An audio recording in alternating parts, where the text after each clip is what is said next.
Hey, I'm Brian Van, SportbikeTrackYou.com. We're here with our first kick-ass helmet graphic of the week for 2020.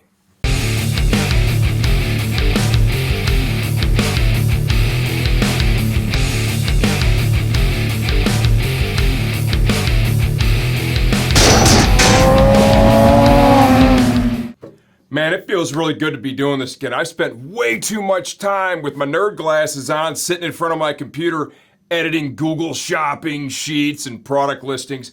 But inside the Fly Racing Helmet Garage, we have a helmet that just absolutely touched my soul. This thing is glorious. One of our favorite models too, of course. It's a high-end premium from Shoei. This is the X-14 HS55 helmet. There's a lot of detail here with this you don't see in the pictures online. It comes to life a little bit more in the videos. Metal flake, cool fade here on the top.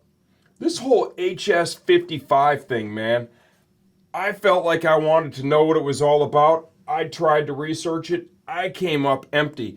If you know why this is called the HS55, feel free to share that with me by leaving it in the comments section of this video, because I feel like I need to know. One of the things that I really dig about this is it just screams speed. It looks fast sitting here on the table. You know, you kind of have, just with the lines they've used flowing back, it rolls into the angular detail here on the back of the helmet where it tightens up a little bit. Beautiful, beautiful helmet. Of course, this is expensive. It's well worth the investment. One of the very best premium helmets we sell is sitting here on the table in front of me. If you like it, buy yours today.